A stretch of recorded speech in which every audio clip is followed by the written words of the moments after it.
கர்த்தருடைய பரிசுத்த நாமத்திற்கு மிகுந்த மகிமை உண்டாவதாக. இந்த அதிகாலை வேளையிலே உங்கள் ஒவ்வொருவரையும் தேவனுடைய திரு சன்னிதானத்திலே சந்திப்பதில் நான் கர்த்தருக்குள் மிக்க மகிழ்ச்சி அடைகிறேன். நாம் இந்த மாதத்தின் வாக்குத்தத்தத்தின்படி அருமையான போதகர் மூலமாய் சொல்லப்பட்ட வார்த்தையின்படி இந்த மாதம் நம்மளுக்கு ஒரு ஜெயத்தின் மாதமாய் கர்த்தர் மாற்றி கொடுத்திருக்கிறார்.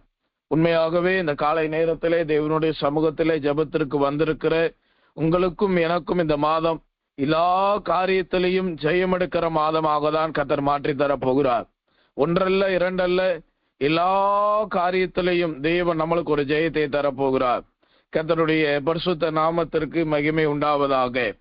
நாம் நேரடியாய் ஆண்டவருடைய வார்த்தைக்குள் கடந்து போவோம். நம்மளுடைய வேதத்தின் தியானத்திற்காக சங்கீதத்தின் புஸ்தகம் 41 அதிகாரம் 11வது வசனம். சங்கீதம் 41:11 வாசிக்கிறேன். கவனமாய் கவனிக்கும்படி தாழ்வன்போடு கேட்கிறேன். என் சத்துரு என் மேல் ஜெயம் கொள்ளாததினால் நீர் என் மேல் பிரியமாய் இருக்கிறீர் என்று அறிவேன் என்று வேதத்திலே வாசிக்கிறோம். என் சத்துரு என் மேல் ஜெயம் கொள்ளாதபடியினால், இல்லாவிட்டால் ஜெயம் கொள்ளாததினால் தேவன் என் மேல் பிரியமாய் இருக்கிறதை அறிவேன் என்று தாவீது சொல்லுகிறார். இந்த வசனத்தை நாம் 2 பகுதியாக நாம் வாசித்து இல்லாவிட்டால் பிரித்து பார்க்க முடியும். இந்த வசனத்தில் மிக முக்கியமான 2 வார்த்தை என்னவென்று கேட்டால், நாம் எல்லாரும் சொல்லுகிற காரியம் ஒன்று சத்துரு, இன்னொன்று ஜெயம் என்று சொல்லுவோம்.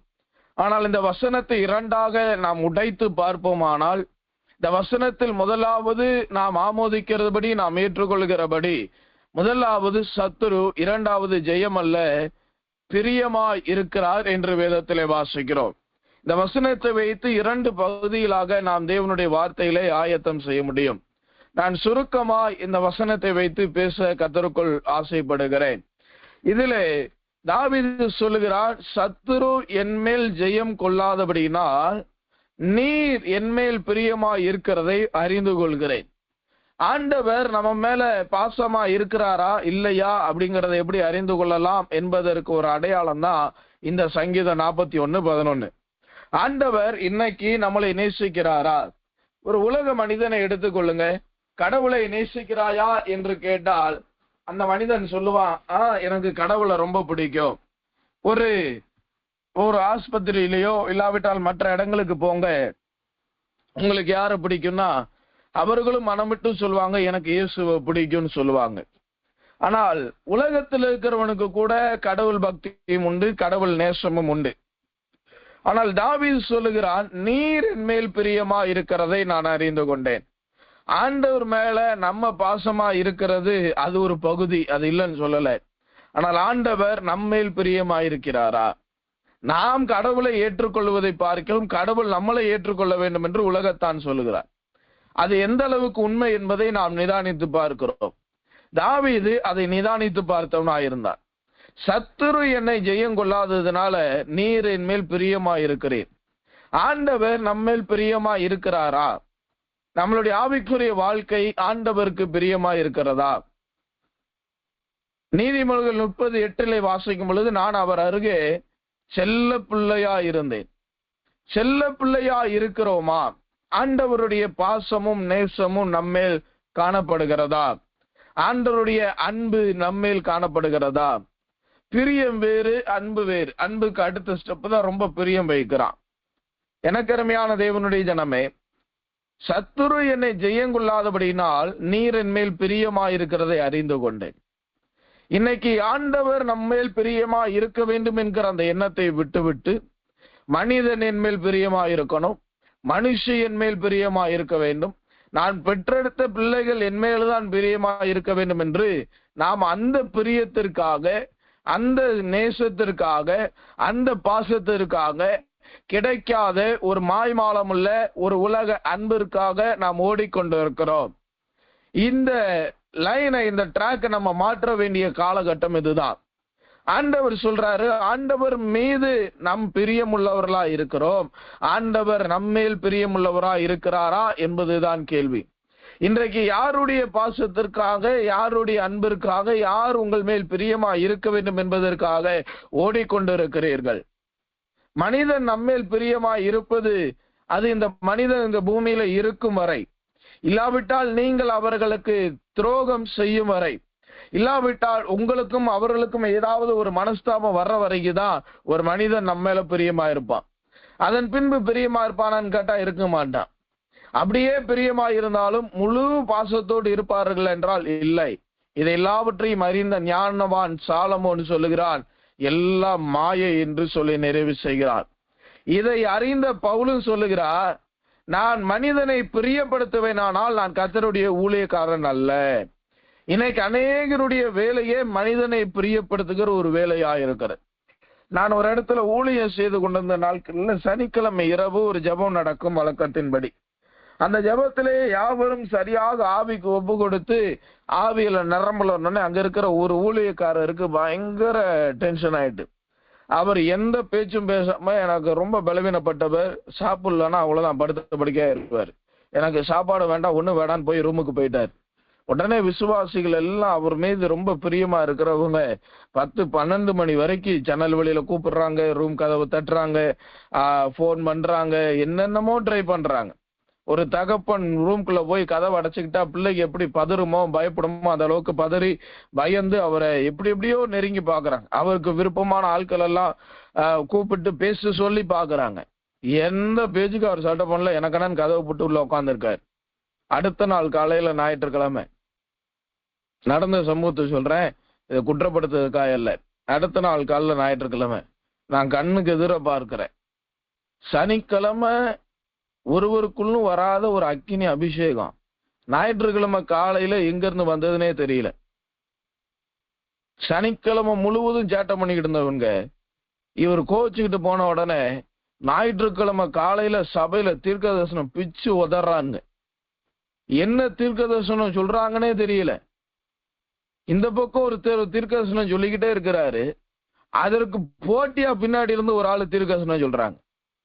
இந்த ஆட்கள் சொல்லுகிற தீர்க்க தரிசனமோ அவங்க சொல்லுகிற தீர்க்க தரிசனமும் துளி அளவு கூட ஒத்து வரல. ஆவியானவர் ஒருவர் தானே. சபையில பேசும் பொழுது நான் மனிதனை பிரியப்படுத்துகிறது கர்த்தருடைய ஊழியக்காரனுக்கு அழகு அல்ல. அந்த ஜனத்தை போல இன்றைக்கு நம்மளுடைய வாழ்க்கையில கர்த்தர் என் மேல் பிரியமா இருக்கிறாரா என்பதை பார்க்கிறத விட்டுட்டு மனிதன் என் மேல் பிரியமா இருக்கிறார்களா? நான் தைரியமா சொல்லுகிறேன், மனிதனுடைய பிரியத்திற்காக நீங்கள் ஓடுவீர்களானால், மனிதனுடைய பிரியத்தை நீங்கள் தேடி நாடுவீர்களானால், உங்களையும் என்னையும் பார்க்கல பரிதபிக்கப்படக்கூடிய ஒரு மனிதன் இந்த பூமியில கிடையவே கிடையாது. எந்த மனிதனும் உங்களை உண்மையாய் நேசிப்பது கேள்விக்குறிதான். இயேசுவை தவிர உங்கள் மீது என் மீது பிரியம் வைக்க ஒருவராலும் முடியாது. அது அந்த பிரியம் என்பது நம்மளுடைய சரீரத்தில் இருக்கிற மூச்சு காற்று நிற்கிற வரை ஆண்டவருடைய பிரியம் மாறாது. அது விலையேற பெற்ற ஒரு பாசம். ஆனால் இன்றைக்கு அந்த பாசத்தை நாம் தேடாமல், அந்த பிரியத்தை தேடாமல், மனிதனை பிரியப்படுத்துகிறது போல மனுஷிகளை பிரியப்படுத்துகிறதற்காய் நாம் ஓடிக்கொண்டிருப்பது எவ்வளவு ஒரு துக்கத்தின் காரியம் என்பதை நிதானித்து பாருங்கள். ஒருவேளை இந்த காலை வேளையில மனிதனை பிரியப்படுத்துகிறவர்களாய், மற்றவர்களை பிரியப்படுத்துகிறவர்களாய், ஊழியனையும் ஊழியக்காரர்களையும் பிரியப்படுத்தணும். ஆனால் தெய்வத்திற்கு அடுத்தபடியாக தான் அவர்களை பிரியப்படுத்தணுமே அல்லாமல் தெய்வத்திற்கு மேலாக நீங்கள் அவர்களை பிரியப்படுத்தி விடக்கூடாது. ஏனென்றால் ஊழியன் என்பது யாருடையவன்? ஏசாயா 41:1 சொல்லுகிறது, நீ என்னுடையவன் என்று ஆண்டவர் அழைத்தார். ஊழியன் என்பது ஆண்டவர் உடையவர்களாய், ஆண்டவருக்கு சொந்தமானவர்களாய் காணப்படுகிறார்கள். அவர்கள் ஆண்டவரை தான் பிரியப்படுத்த வேண்டும். அவர்களை ஆண்டவரை பிரியப்படுத்த நீங்கள் அவர்களுக்கு இடம் கொடுத்து அருள வேண்டும். அந்த பிரியத்தை நம் பக்கம் திருப்பி விடக்கூடாது. அது மிகப்பெரிய ஒரு சாபத்தின் வல்லமைக்கு அடிமைத்தனத்திற்குள் போய்விடும். தாவீது சொல்லுகிறான், நீர் என் மேல் பிரியமாயிருக்கிறீர். இந்த காலை நேரத்துல வந்திருக்கிறீங்க, ஆண்டவர் நம்ம மேல பிரியமா இருக்கிறாரா இல்லையா அப்படிங்கிறத நம்ம நிதானித்து பார்ப்போம். ஆண்டவர் நம்மேல் பிரியமா இருப்பதற்கு ஒரு அடையாளம் தான் சத்துரு என்னை ஜெயம் கொள்வது இல்லை. கடந்த நாட்கள்ல பலவிதமான சத்துருவின் வல்லமைகள் உங்களிடத்திலே வந்திருக்கலாம், உங்களிடத்திலே மோதி இருக்கலாம், உங்களிடத்திலே நேரடியாய் வந்து போராடி பார்த்திருக்கலாம். ஏன் இந்த சத்துரு வந்துச்சுன்னே தெரியல, நம்மளுக்கு எல்லாருமே சத்துரு என்றால் உடனே வருகிறது உன் வீட்டாரே சத்துரு. வீட்டார் சத்துரு கிடையாது. அந்த வீட்டார் என்பது எதை காண்பிக்கிறது? அதற்குள் ஒரு ஆழமான சத்தியம் இருக்கிறது. உடனே நம்மளுடைய வீட்டார்கள், உறவினர்கள், சொந்தக்காரர்கள் எல்லாம் நம்மளிடத்துல வந்து மோதினோடனே இந்த சத்துரு எதுக்குதான் வந்துச்சுன்னு தெரியலன்னு சொல்லி அந்த காரியத்துல நம்ம ஜெயம் எடுக்க முடியாமல் சில நாட்கள் தோர்த்து போயிருக்கலாம். சில நேரம் அதுல பலவீனப்பட்டு இருக்கலாம். சில நேரம் அதுல முடங்கி படுத்தவர்களா இருக்கலாம். அந்த சத்துருக்களை ஜெயிக்க முடியாமல் இருக்கலாம். வேதத்திலே வாசிக்கும் பொழுது, வெளிப்படுத்தின விசேஷத்திலே வாசிக்கும் பொழுது, பாதாளத்திலிருந்து ஒரு மிருகம் ஏறி வந்து அவர்களோடு யுத்தம் பண்ணி அவர்களை ஜெயித்தது என்று வேதத்திலே வாசிக்கிறோம். அந்த சத்துருவானவன் அவர்களை ஜெயித்தான். மற்றொரு மிருகம் பாதாளத்திலிருந்து ஏறி வந்து பரிசுத்தவான்களோடு யுத்தம் பண்ணி பரிசுத்தவான்களை ஜெயித்தது. அந்த மிருகத்திற்கு தூஷணம் சொல்லப்படக்கூடிய அதிகாரத்தையும் கர்த்தர் கொடுத்திருந்தார். எனவே இந்த வசனத்தின் அடிப்படையிலே கடந்த நாட்கள்ல சத்துருவானவன் உங்களை ஜெயித்திருக்கலாம். சத்துருவின் வல்லமை உங்களை ஜெயித்திருக்கலாம். சத்துருவின் கிரியை எப்படி அந்த சாட்சி சொன்னவர்களோடு போராடி அந்த பரிசுத்தவான்களை ஜெயமெடுத்தது போல எப்படி நம்ம தோர்த்தோனே தெரியாம பல வல்லமைகள் கடந்த மாதங்கள்ல உங்களை ஜெயித்திருக்கலாம். கடந்த வாரங்கள்ல சத்துருவானவன் உங்களை ஜெயித்திருக்கலாம். கடந்த நாட்கள்ல, கடந்த மணித்துளிகள்ல கூட சத்துருவானவன் உங்களை ஜெயித்தவனாய் காணப்படலாம். ஆனால் ஆண்டவர் சொல்லுகிறார், இந்த மாதம் உங்களுக்கு ஒரு ஜெயத்தின் மாதம். இந்த மாதம் சத்துரு உங்களை ஜெயம் கொள்வதில்லை என்பதை இருதயமாகிய பலகையில் எழுதி வைத்துக் கொள்ளுங்கள். சத்துரு உங்களை ஜெயம் கொள்ளாமல் இருக்க வேண்டுமானால் ஒரு வழி, தேவன் உங்கள் மீது என் மீது பிரியமுள்ளவராய் இருக்க வேண்டும். சத்துரு எத்தனை காலங்கள் ஜெயித்தாலும் இந்த மாதம் சத்துரு உங்களை ஜெயித்திருக்கவே முடியாது, ஜெயிக்க முடியாது. காரணம், கர்த்தர் இந்த மாதத்தில் உங்கள் மேல் என் மேல் பிரியமுள்ளவராய் காணப்படுகிறார். ஆண்டவருடைய பிரியம், ஆண்டவருடைய நேசம், ஆண்டவருடைய பாசம், ஆண்டவருடைய வெளியேற பெற்ற அந்த காரண்யத்தின் அன்பு நம் மீது இந்த மாதம் விதைக்கப்பட்டிருக்கிறது. இந்த மாதம் சத்துருவானவன் வெள்ளம் போல வந்து மோதி பார்த்தாலும், கடல் அலைகள் போல் அடிக்கடி வந்து மோதி பார்த்தாலும், பெரும் சிற்றத்தை போல வந்து மோதி பார்த்தாலும் உங்களையும் என்னையும் ஜெயிக்க முடியாது. உங்களுடைய ஆவிக்குரிய வாழ்க்கை, என்னுடைய ஆவிக்குரிய வாழ்க்கையை ஜெயிக்க முடியாது. காரணம் என்ன? தாவீது சொல்லுகிறான், நீர் என் மேல் பிரியமாயிருக்கிறேன். இந்த மாதம் ஆண்டவர் நம்மேல் பிரியமா இருக்கிறபடி நாம் நடந்து கொள்ள போகிறபடியினால் சத்துருவானவன் நம்மளை ஜெயிக்க போகிறதில்லை. கர்த்தருடைய பரிசுத்த நாமத்திற்கு மகிமை உண்டாவதாக. சத்துரு என்னை ஜெயிப்பதில்லை. காரணம், கர்த்தர் என் மேல் பிரியமாயிருக்கிறேன். இந்த சத்துரு என்பது எதை காண்பிக்கிறது? நான் ஏற்கனவே சொன்னது போல உன் வீட்டாரே உன் சத்துரு என்று சொல்ல நான் விருப்பப்படவில்லை. அப்படியானால் இந்த சத்துரு என்பது எதை காண்பிக்கிறது? 1 கொரிந்தியரின் புஸ்தகம் 15ஆம் அதிகாரம் 26வது வசனம். 1 கொரிந்தியர் 15:26 வாசிக்கும் பொழுது, பரிகரிக்கப்பட வேண்டிய கடைசி சத்துரு மரணம் என்று வேதத்திலே வாசிக்கிறோம். சத்துரு மரணம் என்று வேதம் சொல்லுகிறது. அப்படியானால் சத்துரு உன்னை ஜெயம் கொள்வதில்லை என்பதை எதை காண்பிக்கிறது? இந்த மாதம் மரணத்தின் வல்லமைகள் உங்களையும் என்னையும் ஜெயம் கொள்ள முடியாது. எத்தனையோ மரணத்தின் காரியங்கள் நம்மளுடைய வாழ்க்கையில வந்திருக்கலாம். நேற்று இரவு இந்த காரியத்திற்காக ஆயத்தமாகி இந்த செய்திகளை ஆண்டவருடைய சமூகத்திலிருந்து ஆயத்தம் செய்து வைத்து அதன் பின்புதான் படுக்கைக்கு போனேன். இன்னைக்கு காலையில அந்த வசன ஜபத்தை வைத்து ஜபித்துக் கொண்டிருக்கும் பொழுது தொடர்ந்து நான் உள்ள வந்ததிலிருந்து நான் கேட்கிற வசனம் முழுவதுமே மரணம் மரணம் மரணம் மரணத்தை பற்றி அழகாக ஜபங்களை பாஸ்டர் இன்பராஜ் அவர்கள் நடத்தி கொண்டே இருந்தார். அப்போதே நான் உணர்ந்து விட்டேன், ஆவியானவர் ஏதையோ நம்மத்திலே உறுதிப்படுத்தி தருகிறார். இந்த காலை நேரத்துல வந்திருக்கிற உங்களையும் என்னையும் பார்த்து ஆண்டவர் சொல்லுகிறார், இந்த மாதம் மரணம் உங்களை ஆட்கொள்வதில்லை. மரணம் உங்களை ஜெயிப்பது இல்லை. மரணம்னா சாவுன்னு சொல்லி பயந்து விட வேண்டாம். 3 விதமான மரணம் காணப்படுகிறது. ஒன்று சரீர பிரகாரமான மரணம், 2வது ஆவிக்குரிய ஜீவியத்தின் மரணம், 3வது நித்திய மரணம். ஆண்டவர் சொல்லுகிறார், இந்த 3 விதமான மரணம் இந்த மாதம் உங்களை ஜெயம் கொள்வதில்லை. காரணம், நான் உங்கள் மேல் பிரியமாயிருக்கிறேன். எனக்கருமையான தேவனுடைய ஜனமே, இன்றைக்கு அநேகருடைய பெரிய ஒரு கேள்வியே, நான் மரித்து விடுவேனா? என்னுடைய வாழ்க்கையிலே சீக்கிரத்திலே நான் மரணத்தை தழுவி விடுவேனா? ஒரு உடல் சூழ்நிலை ஒத்து வராத பொழுது, ஒரு உடம்பு சரியில்லாமல் போகும் பொழுது, பலவீனங்கள் வரும் பொழுது, இல்லாவிட்டால் நோய்கள் வரும் பொழுது, நம்மளுடைய மனதில் வருகிற ஒரு பெரிய குழப்பமே, இவ்வளவு பாடுபடுறனே, மரணம் வந்து விடுமோ, மரணித்து விடுவேனோ? கவலையே பட வேண்டாம். மரணமே வந்தாலும் இங்க கண்ண முன்னாலும் சீயோனில் எருசலேமில் பிதாவின் முகத்தை பார்க்கிறவர்களாய் கண்களை திறப்போம்.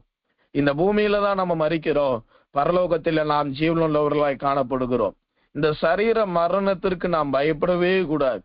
அது எந்த நேரத்துல நாள் வரலாம். அது வாசற்படியில நிற்கிறது போல பெரிய சர்ப்பம் வாசற்படியிலே படுத்திருக்கும் என்ற வார்த்தையின்படி மரணம் என்பது எந்த சூழ்நிலையில வேண்டுமானால் வரலாம், எந்த நிமிடத்தில் வேண்டுமானால் வரலாம். பிரசங்கம் பண்ணி கொண்டிருக்கும் போதே வரலாம், ஜெபித்து கொண்டிருக்கும் பொழுதே வரலாம். எனக்கு தெரிந்த மிகப்பெரிய தேவனுடைய மனிதர் ஒருவர் இருந்தார். அவர் நல்ல ஆவியில நிரம்பி பிரசங்கம் பண்ணிக்கொண்டே இருந்தார். பிரசங்கம் பண்ணிக்கொண்டு இருக்கும் பொழுதே மோசையின் முகம் தேவனுடைய முகத்தை போல பிரகாசித்தது என்று சொல்லி முடிக்கிறார். அதை மொழிபெயர்ப்பு ஆங்கிலத்தில் செய்கிறார்கள். மோசையின் முகம் பிரகாசித்தது போல தேவனுடைய முகம் மோசையின் முகத்தின் மீது பட்டபடியினால் மோசையின் முகம் பிரகாசித்தது. கர்த்தருடைய முகம் நம்மேல் உதிக்கிறபடியினால் நம்மளுடைய முகம் பிரகாசிக்க போகிறது. மோசையின் முகம் பிரகாசித்தது போல என்னுடைய முகமும் பிரகாசிக்கும் சொல்லிட்டு டிரான்ஸ்லேட் பண்ணிட்டு திரும்பி பாக்குறாங்க. பிரசங்கம் பண்ணிட்டு இருந்தா அப்படியே பைபிள் மேல தலையை வைத்து தன் ஜீவனை கர்த்தருடைய கரத்தில் ஒப்பு கொடுத்தார். எந்த வியாதியும் கிடையாது, எந்த சுகவீனமும் கிடையாது, எந்த நோயும் கிடையாது. ஒரே நிமிடம் தான். இன்னொரு தேவ மனிதர் இருந்தார், உலகத்திற்கே தலைமை பாஸ்டரா இருந்தார். அவர் காலையில 4 மணி, என்ன சூழ்நிலையான காலையில 4 மணி சோதர ஜபத்தை விட மாட்டார். காலையில 4 மணிக்கு நல்ல ஆவியில நிரம்பி 4:30 நல்லா ஜோம் பண்ணிக்கிட்டு இருக்கிறார். ஆண்டவர் சொல்றார் ஜீவன் எடுக்க போகிறேன்னு சொல்லி. இவர் அப்படியே பக்கத்துல ஒன்று கூப்பிட்டு எல்லாம் முடிந்ததுன்னு சொல்லி சாட்சியை சொல்லிட்டு நல்ல ஆவியில நிரம்பி அப்படியே தன்னுடைய முழங்கால்களில் தன் தலையை சாய்த்தவர் எழுந்திருக்கவே இல்லை. பரிசுத்தவான்களுடைய மரணம் கர்த்தருடைய பார்வைக்கு அருமையானது என்று வேதம் சொல்லுகிறது. எனவே சரீர பிரகாரமான மரணத்திற்கு நாம் பயப்படவே கூடாது. எந்த காரியத்திற்கும் நாம் பயந்தவர்களா இருக்கவே கூடாது. மரணம் வருகிறது என்றால் அதை மகிழ்ச்சியோடு வரவேற்கிற ஒரு தேவ பிள்ளைதான் எந்த சூழ்நிலையிலும் ஆயத்தமானவன் என்ற அர்த்தம். எத்தனையோ பேர்களுடைய மரணத்தை நான் என்னுடைய இந்த இளம் வயதிலே நான் கண்டிருக்கிறேன். துடிதுடித்து மரித்து போன ஊழியனை நான் பார்த்திருக்கிறேன். மகிமையாய் மரித்து போனவர்களை உண்டு. நான் ஒரு ஊழியருக்கு உதவியாளராய் நியமிக்கப்பட்டிருந்தேன். தான் மரண நேரம் நெருங்கிற்கு முன்பதாக நான் அவருக்காக போராடி இந்த ஊழியத்திற்கு ரொம்ப தேவை, பல ஏழைகளை வாழ வைத்தவன், பல கட்டிடங்களை ஆண்டவருக்காய் கட்டினவன், தியாகமாய் ஊழியம் செய்தன்னு சொல்லி அவருக்காக உபவாசம் போட்டு ஜெபித்து கொண்டிருந்தேன். ஆண்டவர் எனக்கு ஒரு வார்த்தை தந்தார். எலியா தன் வேலையை நிறைவு செய்து தன் வீட்டிற்கு திரும்பினான். தன் ஊழியத்தை முடித்து வீட்டிற்கு திரும்பினான். என்னாண்டவரே இப்படி ஒரு கலக்கமான ஒரு வார்த்தையை தருகிறீர் என்று அறையில உட்கார்ந்து ஜெபித்து கொண்டிருக்கும்போது அவர் அங்கிருந்து என்னை கூப்பிட்டு விட்டார். போனேன். அவர் பேச முடியாத சூழ்நிலையில, தம்பி நான் என் வீட்டுக்கு போறேன்னார். நான் சொன்னேன் வயசாகி போச்சு, இப்ப போய் வீட்டுக்கு என்ன செய்ய போறீங்க, யார் ஏத்துக்குவான்? இல்ல, நான் வீட்டுக்கு போகிறேன், என் வீட்டுக்கு போகிறேன், தடை செய்யாத, ஜெபத்தை மாற்று என்று சொன்னார். நான் சொன்னேன் எந்த வீட்டுக்கு போறீங்க, உங்களை யார் ஏத்துக்குவான்னு சொன்னேன். ஐயோ நான் சொல்றது உனக்கு புரியலையா? கைய 2ஐயும் வானத்துக்கு நேராய் தூக்கி என் பரம தகப்பன் வீட்டிற்கு போறேன்னு சொன்னார். சொல்லி 3 நாள் ஞாயிற்றுக்கிழமை காலையில 10 மணிக்கு மரணத்திற்குள் போனார். முகத்துல அடித்த பிரகாசம் வேறு எந்த ஊழியனுடைய முகத்திலே நான் பார்க்கல. ஏன் சொல்லுகிறேன்? மரணம் என்பது இந்த நேரத்தில் என்று நியமிக்கப்பட்டதல்ல. இந்த காலை நேரத்தில் இந்த மரணத்தை பற்றி பேசி பயமுறுத்தும் விருப்பப்படவில்லை. ஆண்டவர் சொல்லுகிறார், இந்த மாதம் மரணம் உங்களை ஜெயிப்பது இல்லை. மரணத்தின் வல்லமைகள் வரலாம், மரணத்தின் கன்னிகள் வரலாம். வேதத்திலே ஜெபத்திலே சொன்னது போல மரணத்திற்கும் நம்மளுக்கும் நூலிலையில கர்த்தர் நம்மளை காப்பாற்றினார். கடந்த 2-3 நாட்களுக்கு முன்பதாக 2 வீலர்ல போய்கிட்டு இருந்தேன். இண்டிகேட் போட்டு ஹைவேல இருந்து சர்வீஸ்ல இறங்க போறேன். ஒரு காரு சர்வீஸ்ல இருந்து ஹைவேல ஏற போறேன். நான் இண்டிகேட் போட்டு நின்று திரும்புற நேரத்துல ஒரு செகண்ட்ல அந்த கார் வந்துட்டார். நிலை தடுமாறி போனேன். ஆனால் கர்த்தர் என்னை கிருபையாய் பாதுகாத்தார். கர்த்தருடைய பெரிதான இரக்கம் பாதுகாத்தது. ஏன் சொல்லுகிறேன்? அழைத்தவர் உண்மையுள்ளவர். கர்த்தர் என் மேல் பிரியமா இருக்கிறபடினால் மரணம் என்னை ஆட்கொள்வதில்லை. எனக்கு அருமையான தேவனுடைய ஜனமே, இந்த சரீர மரணம் நம்மளை ஆட்கொண்டு விடுமா என்று கேட்டால் இல்லை. இந்த சரீர மரணம் என்பது எதை காண்பிக்கிறது? யோவான் 6:39 சொல்லுகிறது. யோவான் 6:39, அவரை மரித்தோர்களை கடைசி நாளில் எழுப்புவதே பிதாவின் சித்தம். இந்த சரீரத்திலே ஒருவேளை நீங்களும் நானும் என்றைக்காவது ஒரு நாள் மரித்து போகலாம். ஆனால் இந்த மரணம் நம்மளை ஆட்கொள்ளுமா என்று கேட்டால் இல்லை. இந்த மரணத்தை நாம் ஆட்கொள்ள போகிறோம். காரணம், கர்த்தர் நம்மளை எழுப்ப போகிறார். ஆண்டவர் நம்மேல் பிரியமா இருக்கிறபடினால் அவர் நம்மளை கடைசி நாளில் எழுப்ப போகிறார். சரீர பிரகாரமான மரணத்தின் மீது ஆண்டவர் ஒரு ஆளுகையை தருகிறார். இரண்டாவது, ஆவிக்குரிய மரணம் என்றால் என்ன? இந்த ஆவிக்குரிய மரணத்தை பற்றி தான் இன்றைக்கு அநேகர் சரியான ஒரு வெளிப்பாடு இல்லாமல் காணப்படுகிறார்கள். இந்த ஆவிக்குரிய மரணம் என்று கேட்டால் எல்லாரும் சொல்லுகிற ஒரு வார்த்தை பின்மாற்றம் தான் ஆவிக்குரிய மரணம் என்று. என்னை பொறுத்தளவு பின்மாற்றம் மாத்திரம் ஆவிக்குரிய மரணம் அல்ல. ஆவிக்குரிய மரணம் என்றால் என்ன? வெளிப்படுத்தின விசேஷத்தின் புஸ்தகம் 3ஆம் அதிகாரம் 1வது வசனத்தின் கடைசி பகுதி, வெளிப்படுத்தல் 3:1 நாம் வாசிக்கும் பொழுது, நீ உயிருள்ளவன் என்று சொல்லியும் நீ செத்தவனாய் காணப்படுகிறாய். உயிருள்ளவன் என்று சொல்லுகிறாய், ஆனாலும் செத்தவனாய் காணப்படுகிறாய். சரீரத்திலே ஜீவனுள்ளவர்களாய் காணப்படுகிறோம், ஆவிக்குரிய வாழ்க்கையிலே மரித்தவர்களாய் காணப்படுகிறோம். கிறிஸ்தவ வாழ்க்கையில் உயிருள்ளவன் என்று சொல்லிக் கொள்கிறோம், ஆனால் உயிருள்ளவனுக்குரிய எந்த அடையாளமும் நம்மளுடைய வாழ்க்கையில இல்லை. கிருபைகள் மரித்து போனதாய், அபிஷேகம் மரித்து போனதாய், தாளந்துகள் மரித்து போனதாய், தேவனோடு ஜெபிக்கிற அந்த ஜெபம், தனி ஜெபம் மரித்து போனதாய், சொப்பனம் பார்க்கிறதுகள் மரித்து போனதாய், தீர்க்க தரிசனம் சொல்லுகிற வரங்கள் மரித்து போனதாய் காணப்படுகிறது. ஆனால் நாம் என்ன சொல்லிக்கிறோம்? நான் உயிருள்ளவனாய் இருக்கிறேன், நான் ஆண்டவருடைய ஆவிக்குரிய ஆலயத்திற்கு போகிறேன், ஜெபத்திற்கு போகிறேன், எனக்கு எந்த குறையும் இல்லை என்று ஆண்டவர் சொல்லுகிறார். அதல்ல, நீ வெளியில உயிருள்ளவனாய் இருந்தும் உன்னுடைய ஜெபம் மரித்ததாய் காணப்படுகிறது. ஜீவனுள்ள ஜெபம் இல்லை, ஜீவனுள்ள வார்த்தைகள் இல்லை. உங்களுடைய வார்த்தை ஒரு காலத்தில் அநேகரை ஜீவனடைய செய்தது, அநேகரை உயிரடைய செய்தது. பள்ளத்தாக்குகளை கடந்த எலும்புகள் எல்லாரையும் உயிருள்ள சேனையாய் மாற்றினது போல ஒன்னுக்கும் உதவாத எலும்புகளாய் கிடந்தவர்களாய், ஒரே அடியாய் விழுந்து போனவர்களாய் உங்களுடைய வார்த்தை உயிரடைய செய்தது. உங்களிடத்துல வந்தா ஒரு ஆறுதலின் வார்த்தை வரும்னு சொன்னாங்க. இன்னைக்கு நம்ம தான் மற்றவங்கள்ட்ட போய் ஒரு ஆறுதலின் வார்த்தைக்காய் காத்து கொண்டு இருக்கிறோம். எனக்கு அருமையான தேவனுடைய ஜனமே, இந்த ஜீவியத்தின் மரணம் என்பது எதை காண்பிக்கிறது? உயிருள்ளவன் என்று சொல்லக்கூடிய இந்த ஊழியன் விசுவாசி நிலவரத்தில் இருந்து கொண்டோ அநேக மரணத்தின் கிரியைகள் நமக்குள் காணப்படுகிறது. செத்த கிரியைகள் அகற்றி நம்மளை சுத்திகரிக்கிறார் என்று வேதம் சொல்லுகிறது. நம்முடைய கிரியைகள் செத்து போனதாய் காணப்படுகிறதா? ஜீவியத்துல மரணம் வரக்கூடாது. பின்மாற்றமும் ஒரு ஆவிக்குரிய மரணம் தான், இல்லை என்று சொல்லவில்லை. நாம் அவர்களை குற்றம் தீர்ப்பதை பார்க்கலாம். நம்மளுடைய வாழ்க்கையில ஜீவியத்தில் மரணம் ஏற்பட்டு இருக்கிறதா? சத்துரு என்பது மரணத்தை காண்பிக்கிறது. முதலாவது மரணம் சரீர பிரகார மரணம், அது இந்த மாதம் நம்மளை ஆட்கொள்ள போவதில்லை. இரண்டாவது மரணம் ஜீவனத்தின் மரணம், ஜீவியத்தில் மரணம். நம்மளுடைய ஆவிக்குரிய வாழ்க்கையிலே ஜீவியத்தின் மரணம் காணப்படக்கூடாது.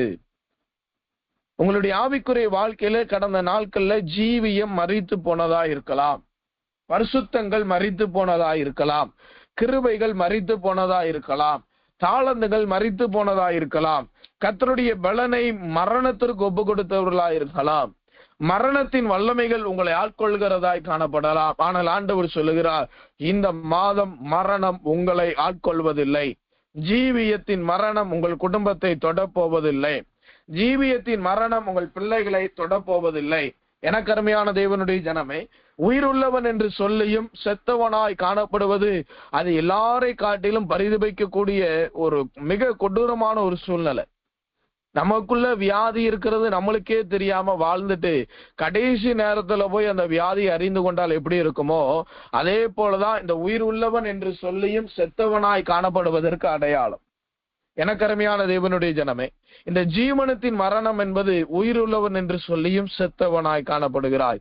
இந்த மரணம் நம்மளை ஆட்கொண்டிருக்கிறா என்பதை நீங்க தான் நிதானிக்கணும். ஒருவேளை ஜீவனத்துல மரணம் இருக்குமானால், ஜீவியத்தில் மரணம் இருக்குமானால், ஆண்டவருடைய பிரியம் நம்மேல் இல்லை என்பதை அறிந்து கொள்ளுங்க. ஆண்டவருடைய சிநேகம் நம்மேல இல்லை என்பதை அறிந்து கொள்ளுங்க. இன்றைக்கு நம்ம ஜெபிக்க போகிறோம். கர்த்தர் அந்த நிலவரத்தை எல்லாவற்றையும் மாற்ற போகிறார். மூன்றாவது மரணம். அது என்ன? மூன்றாவது ஒரு மரணம், அதுதான் நித்திய மரணம். வெளிப்படுத்தல் 21:8 வாசிக்கும் பொழுது அக்கினி கடலாகிய நித்திய மரணம் என்று வேதத்திலே வாசிக்கிறோம். இரண்டாம் மரணம் தான் நித்திய மரணம். பரலோகத்திற்கு போவது நித்திய ஜீவன், நரகத்திற்கு போவது நித்திய மரணம். எனக்கு அருமையான தேவனுடைய ஜனமே, இந்த 3 விதமான மரணமும் உங்களையும் என்னையும் ஆட்கொள்ள போவதில்லை. கடந்த நாட்கள்ல வந்திருக்கலாம், கடந்த மாதங்கள்ல உங்களை தோற்கடித்திருக்கலாம், சத்துருவானவன் உங்களை ஜெயம் கொண்டிருக்கலாம். ஆனால் ஆண்டவர் இந்த மாதம் தன்னுடைய ஊழியின் மூலமாய் தீர்க்க தரிசனமாய் சொல்லியிருக்கிறார், இந்த மாதம் உங்களுக்கு ஜெயத்தின் மாதம். சத்துரு என்கிற மரணம் உங்களை ஜெயிப்பதில்லை. காரணம், கர்த்தர் உங்கள் மேல் பிரியமாய் இருக்கிறார். மரணம் ஜெயமாய் விழுங்கப்பட்டது. நீங்களும் நானும் மரணத்தை ஜெயமாய் விழுங்க போகிறோம். விசுவாசிக்கிறீர்களா? ஆண்டவர் சொல்லுகிறார், மரணத்தை ஜெயமாய் விழுங்குகிற நான் உன்னோடு கூட இருக்கிறேன். எந்த மரணத்தின் வல்லமையும் உங்களை ஜெயிப்பதில்லை. சத்துருன்றோன வீட்டார நினைக்காதீங்க. பரிகரிக்க வேண்டிய கடைசி சத்துரு மரணம். பரிகரிக்க வேண்டிய கடைசி சத்துரு மரணம். வீட்டாரே சத்துருன்னு சொல்லி அவர்களை குற்றம் தீர்த்தர், அவர்களை காயப்படுத்தினது போதும். இன்றோடு அந்த கான்செப்டையும் மாத்துங்க. மரணம் என்பது சத்துரு என்பது மரணத்தை காண்பிக்கிறது. எழுதி வைத்துக் கொள்ளுங்கள் உங்கள் இருதயமாகிய பலகையில். இந்த மாதம் மரணத்திற்கும் உங்களுக்கும் ஒரு அடி அல்ல, ஒரு நூல் இலை வந்தாலும் அது உங்களை மேற்கொள்வதில்லை. காரணம், கர்த்தர் உங்கள் மேல் பிரியமாயிருக்கிறார். காரணம், கர்த்தர் உங்களை காப்பாற்ற போகிறார். கர்த்தருடைய பிரியம் உங்கள் மேல் இருக்கிறபடியினால் கர்த்தர் உங்களை காத்தருளுகிறவராய் எழுந்தருள போகிறார். கர்த்தர் உங்கள் பட்சத்திலே ஒரு ஜெயத்தை தந்தருளாய் எழுந்தருள போகிறார். விசுவாசிக்கிறவர்கள் எல்லாரும் ஒரு விசை கர்த்தரை சோதரம் சோதரமையா சோதரமையா சோதரமையா சோதரம் அனுபவம் சோதரம் அனுபவம். அல்லேலூயா. சோதரம் சோதரம்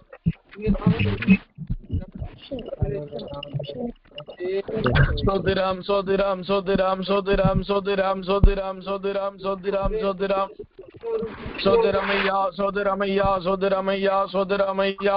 ஓ ரிலா தடா துடா கடா ரிக்கபி லேதோடோ ரிபா லதாடா. சோதிராம் சோதிராம் சோதிராம் சோதிராம் சோதிராம்.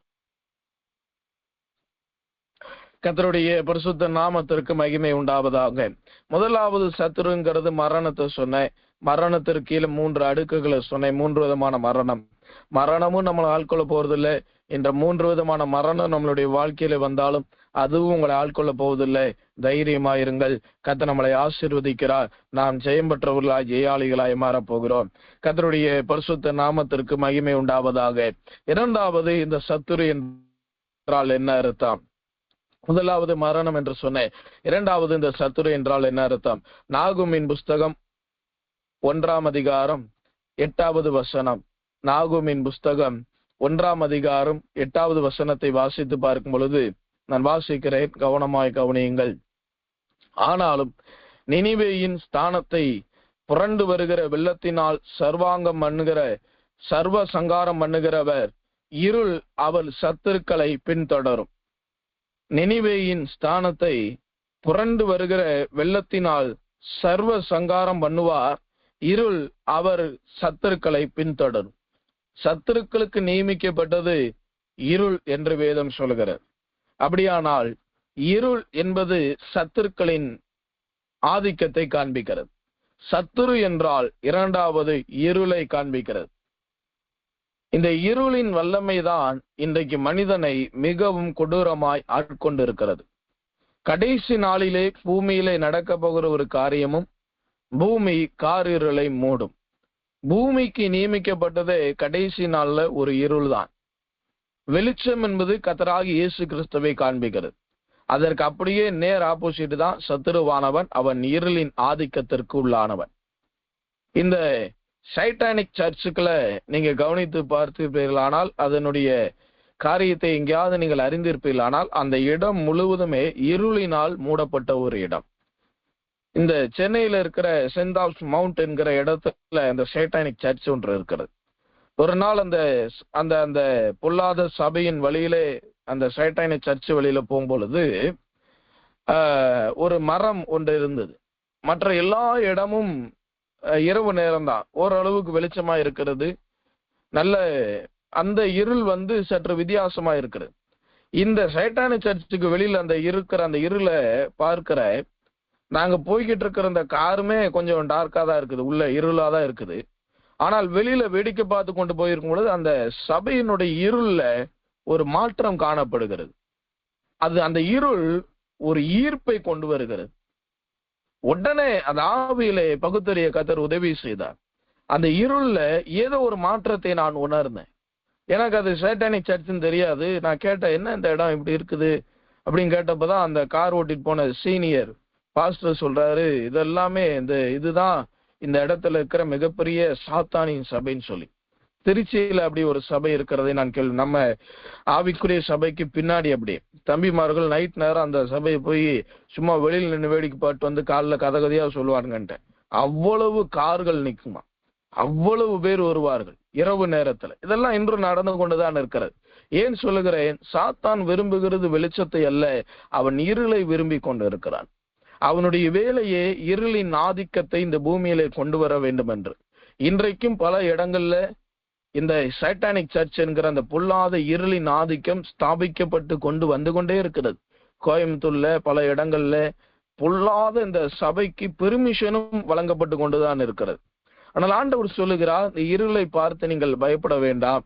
இந்த இருள் இந்த மாதம் உங்களை ஜெயிப்பது இல்லை. சத்துரு என்றால் முதலாவது மரணம், இரண்டாவது இருள்.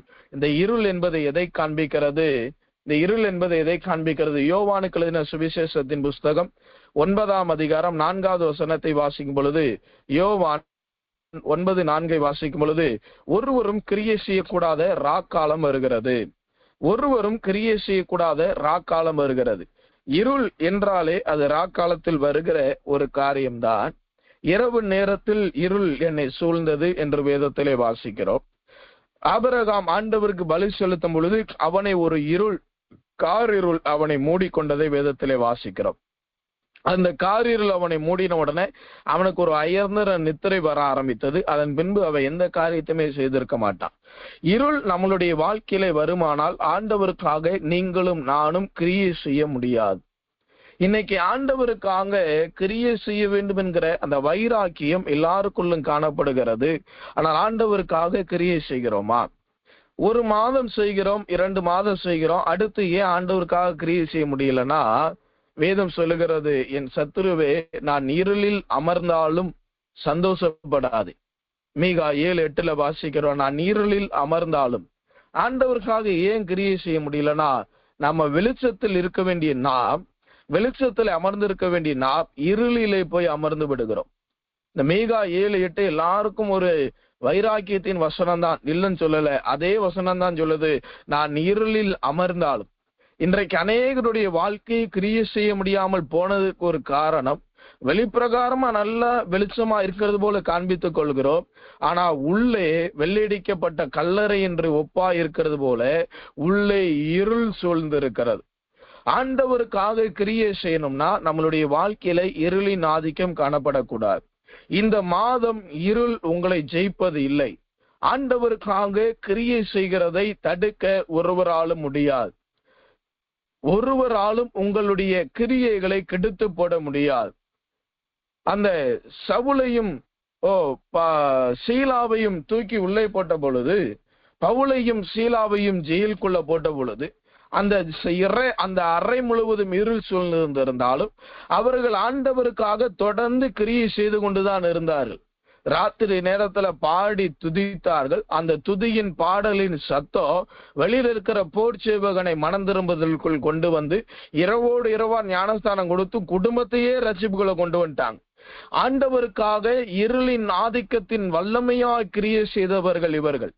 நம்மளுடைய முற்பிதாக்கள் பரிசுத்தவான்களின் கிரியைகளை தடை செய்ய ஒருவரால முடியல. கொடூரமா அவர்களை அடித்து ஊருக்கு வெளியில கொண்டு போய் பவுலை தூக்கி போட்டு வந்துடுறாங்க. காலையில எழுந்து பார்த்தா அவன் சபைக்கு நடுவுல நின்று பிரசங்கம் பண்ணி கொண்டு இருக்கிறான். சீசர்களையும் கண்டிப்போடு அடைத்து சிறைச்சாலையில அடித்து கொண்டு போய் அடைத்து போட்டுறாங்க. காலையில பார்த்தா தேவ ஆலயத்தில் ஆண்டவருடைய நாமத்தை எல்லாருக்கும் நடுவுல நின்று இவன் பிரசங்கம் பண்ணிட்டு இருக்கு. பார்க்கிற அத்தனை பேருக்கும் பயங்கர ஒரு பயம் வந்து விடுகிறது. காரணம் என்ன? இருள் பரிசுத்தவான்களை, சீசர்களை, அப்போஸ்தலர்களை ஆளுகை செய்ய முடியவில்லை. காரணம், அவர்கள் மீது தேவன் பிரியமாயிருந்தார். ஆண்டவருக்காக கிரியை செய்ய வேண்டும் என்பதுதான் நம்மளுடைய நோக்கமா இந்த ஊழியத்திற்கு வந்தீங்க.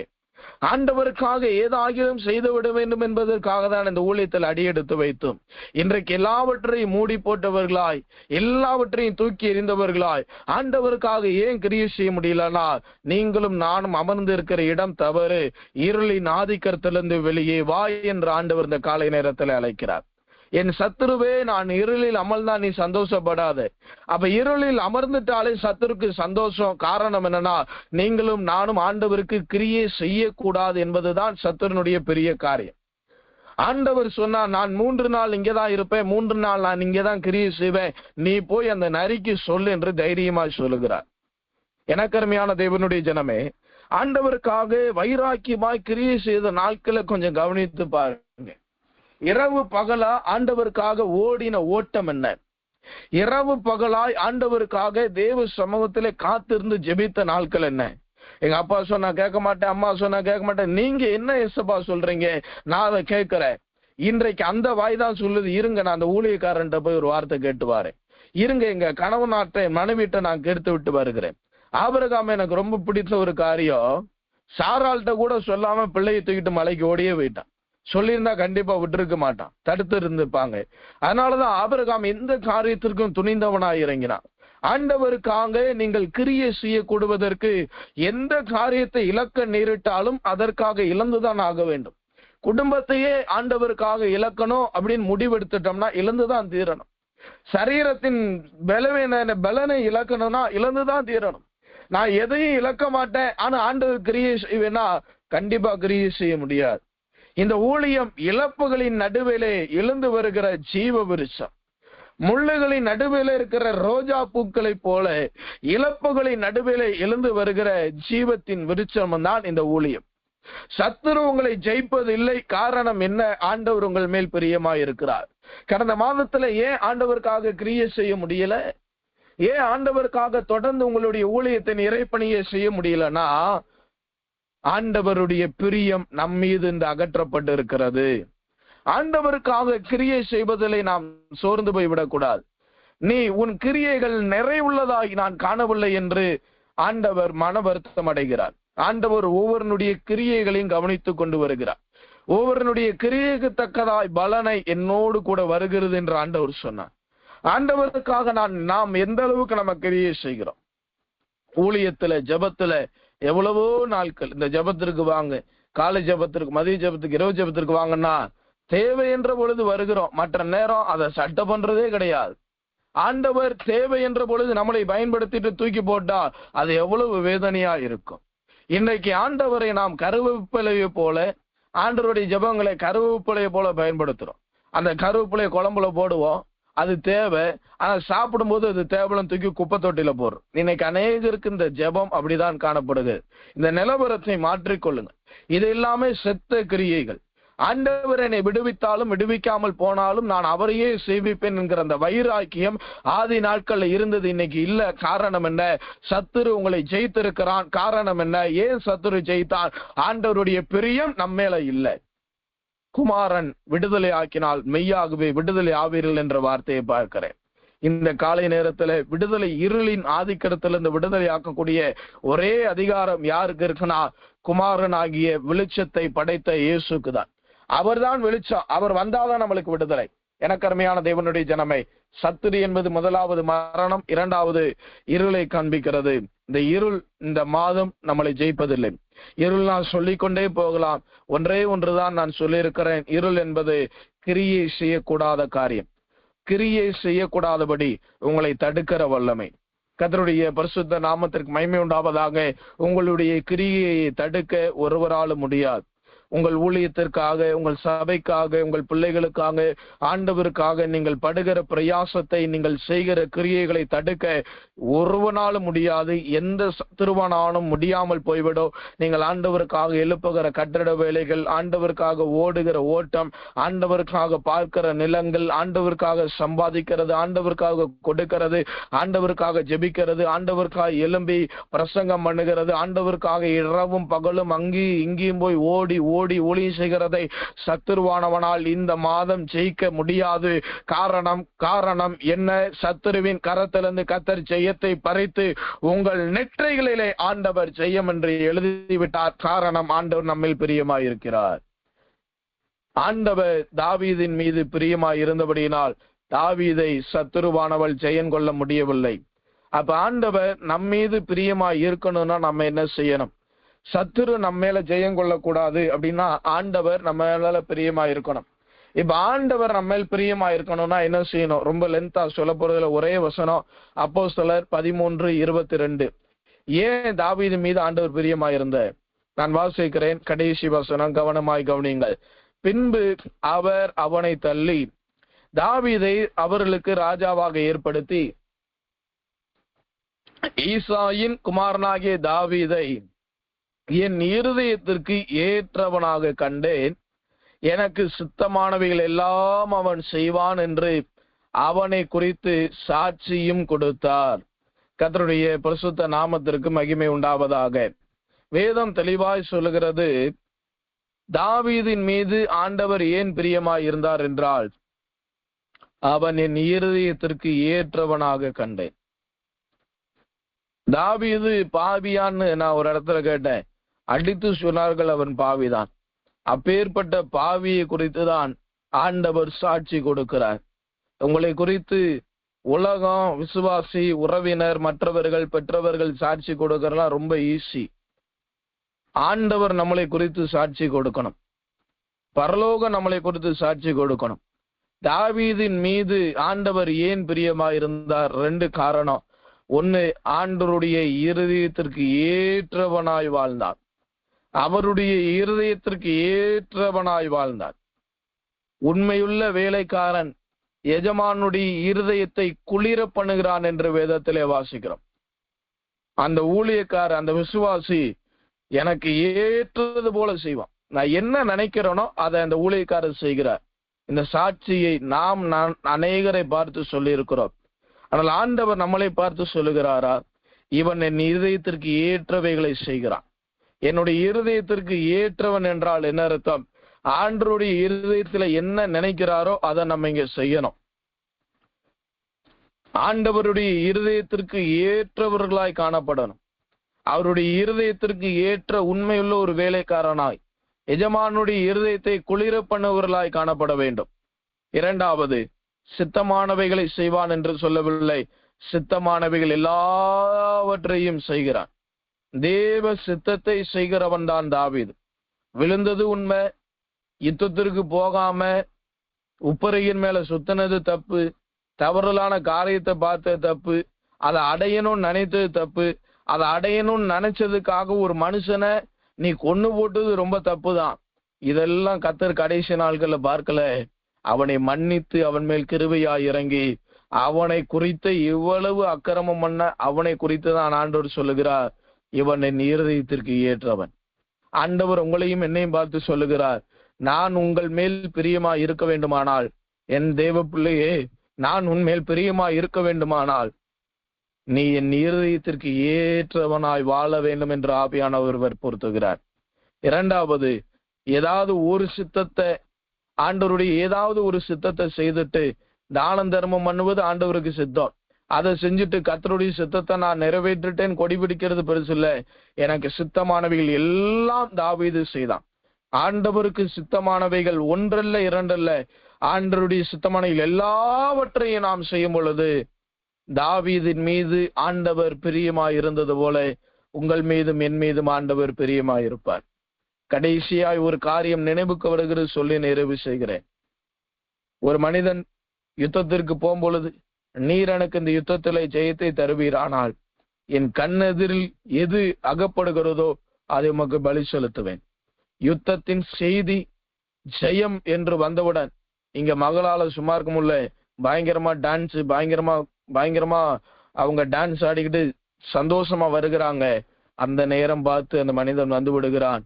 அந்த மகள் சொன்ன வார்த்தை, கர்த்தர் உமக்கு உம்முடைய வார்த்தையின்படியே ஜெயத்தை கொடுத்திருக்கிறார், நீ தாமதியாமல் என்னை வெட்டி போடும். இதை செய்ய முடியுமா? எதனாலும் செஞ்சிடலாம். சொந்த பிள்ளையை, அதுவும் பெண் பிள்ளை, அதை போய் வெட்டி போட முடியுமா? ஆனால் அதையும் அவன் செய்தான். எனக்கு சித்தமானவில் எல்லாவற்றையும் செய்தான். நான் மீண்டும் சொல்லி நிறைவு செய்கிறேன். ஊழியம் என்பது சுகபோகமாய் வாழ்வதல்ல. இழக்க வேண்டியவைகளை இழந்து, இழக்க வேண்டிய எல்லா காரியங்களை இழந்து, அது மகளாயிருந்தாலும், மனைவியாயிருந்தாலும், பிள்ளையாயிருந்தாலும், கணவனாயிருந்தாலும், ஆண்டவருக்காக இழக்க வேண்டிய நம்மளுடைய ஜீவனாயிருந்தாலும் அவைகளை இழந்துதான் ஊழியம் செய்ய வேண்டுமானால், அவைகளை இழந்தால்தான் ஆண்டவர் பிரியப்படுகிறார் என்றால், அவைகளை இழந்தால்தான் ஆண்டவருடைய இருதயத்துக்கு ஏற்றவர்களாய் நாம் காணப்படுகிறோம் என்றால், அவைகளை இழப்பதுதான் தேவ சுத்தம் என்றால், அவைகளை இழப்பதற்கும் நாம் தயங்கக்கூடாது. எதையும் இழக்க நாம் ஆயத்தம் கொள்ள வேண்டும். கண்களை மூடுவோம், ஜெபித்து நிறைவு செய்கிறேன். இந்த மாதம் சத்துரு என்னை ஜெயம் கொள்வதில்லை. சத்துரு என்கிற மரணம் உங்களை ஜெயிப்பதில்லை. சரீர பிரகாரமான மரணம் வரலாம், உங்களை ஜெயிப்பதில்லை. ஆவிக்குரிய மரணம் கடந்த நாட்கள்ல வந்திருக்கலாம், இந்த மாதம் அவைகள் உங்களை ஜெயிப்பதில்லை. கடைசியாய் நித்திய மரணமாகிய இரண்டாம் மரணம் உங்களை ஜெயிப்பதில்லை. அதன் பின்பு கடைசியாய் சத்துரு என்பது எதை காண்பிக்கிறது? அது இருளை காண்பிக்கிறது. இருள் உங்களை ஜெயிப்பதில்லை. ஒருவரும் உங்களுடைய கிரியையை தடுக்க ஒருவரால் முடியாது. ஆண்டவர் நம்மேல் பிரியமா இருக்கிறபடினால் ஆண்டவருக்காக நீங்களும் நானும் தொடர்ந்து கிரியை செய்ய போகிறோம். ஆண்டவர் நம்மேல் ஏன் பிரியமா இருக்க போகிறார்? அவருடைய இருதயத்திற்கு ஏற்றவராய் காணப்படுகிறோம். அவருக்கு சித்தமானவைகளை செய்ய போகிறோம். இந்த காரியத்திற்கு ஒப்பு கொடுத்து ஜெபிக்கிறவர்கள் உண்மையாக ஜெபிப்பீர்களானால் உண்மையாக இந்த வசனம் நம்மளுடைய வாழ்க்கையில இந்த நாள்ல நிறைவேற போகிறது. ஒரு சில நிமிடம் ஜெபிப்போம்.